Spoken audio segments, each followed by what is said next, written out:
warahmatullahi wabarakatuh. Halo semuanya, baiklah. Pada konten kali ini kita akan membahas mengenai manfaat media pembelajaran dan sumber belajar. Sebelumnya, perkenalkan terlebih dahulu, saya Eka Cahaya Putri dari Universitas Islam Negeri Raden Fatah Palembang, Fakultas Ilmu Tarbiyah dan Keguruan dan jurusan Pendidikan Agama Islam angkatan 2021. Ini merupakan tugas mata kuliah dari pengembangan media dan sumber belajar yang diampu oleh dosen Dr. Muhammad Isnaini, SAG, MPD. Langsung saja kita akan membahas mengenai manfaat media pembelajaran dan sumber belajar. Manfaat media pembelajaran dan sumber belajar itu ada 7. Yang pertama yaitu meningkatkan pemahaman siswa. Media pembelajaran dan sumber belajar dapat membantu siswa memahami konsep dan materi pelajaran dengan lebih baik melalui gambar, video, atau animasi. Siswa dapat memvisualisasikan konsep dan topik yang sulit dipahami hanya dengan membaca teks. Kemudian yang kedua manfaatnya yaitu meningkatkan motivasi belajar siswa. Penggunaan media pembelajaran yang menarik dan interaktif dapat meningkatkan motivasi siswa untuk belajar. Kemudian manfaat yang ketiga yaitu menyediakan variasi pembelajaran.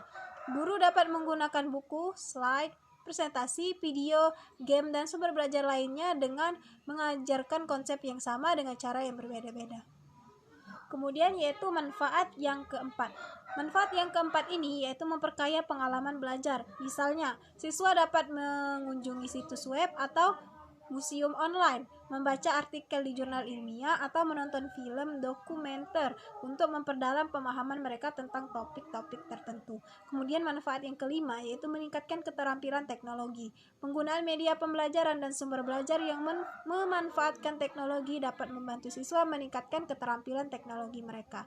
Kemudian manfaat yang keenam yaitu efisiensi dan efektivitas waktu. Misalnya penggunaan video dapat menghemat waktu dalam menjelaskan konsep yang kompleks. Penggunaan buku teks digital juga dapat membantu siswa untuk mengakses materi dari mana saja dan kapan saja. Kemudian manfaat yang terakhir, manfaat media pembelajaran dan sumber belajar yang terakhir ialah menjaga kontinuitas belajar. Penggunaan media pembelajaran dan sumber belajar juga dapat membantu siswa untuk tetap belajar meskipun tidak dapat hadir di dalam kelas. Misalnya, siswa yang sakit atau yang tinggal di daerah terpencil dapat mengakses sumber belajar online untuk terus belajar dan mengikuti perkembangan pelajaran. Baiklah, langsung saja kita akan menyambung materi yang selanjutnya. Kalau sebelumnya kita telah membahas mengenai manfaat media pembelajaran dan sumber belajar, maka akan disambung dengan materi klasifikasi dan karakteristik pemilihan media pembelajaran. Baiklah, langsung saja kita akan membahas mengenai klasifikasi media pembelajaran. Media pembelajaran diklasifikasi berdasarkan tujuan pemakaian dan karakteristik jenis media. Menurut Sharam, media digolongkan menjadi 3. Yang pertama yaitu media rumit, yang kedua media mahal, dan yang ketiga yaitu media sederhana.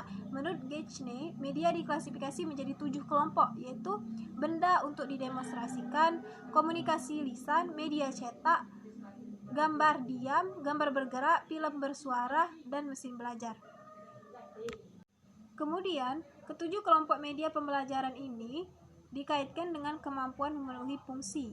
Menurut Hiraki, belajar dikembangkan yaitu pelontar stimulus belajar, penarik minat belajar, contoh perilaku belajar, memberi kondisi eksternal, menuntun cara berpikir, memasukkan ahli ilmu, menilai prestasi, dan pemberi umpan balik.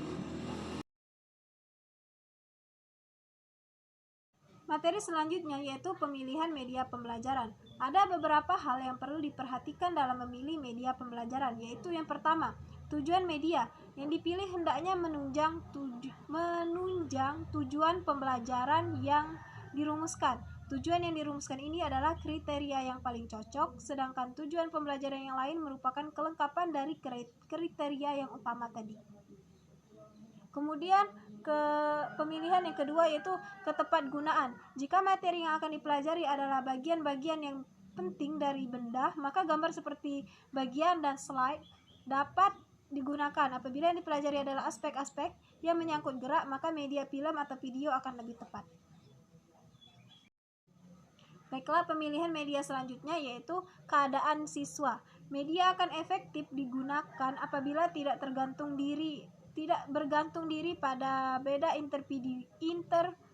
individual antara siswa. Misalnya kalau siswa yang tergolong tipe auditif visual, maka siswa yang tergolong auditif dapat belajar dengan media visual, dan siswa yang tergolong visual juga belajar dengan menggunakan media auditif. Kemudian yang selanjutnya yaitu ketersediaan. Walaupun suatu media itu dinilai sangat tepat untuk mencapai tujuan pembelajaran, media tersebut tidak dapat digunakan jika media itu tidak ada. Maka di sini pentingnya menyediakan media tersebut. Kemudian yang terakhir yaitu biaya. Biaya yang dikeluarkan untuk memperoleh dan menggunakan media hendaknya benar-benar seimbang dengan hasil-hasil yang akan dicapai.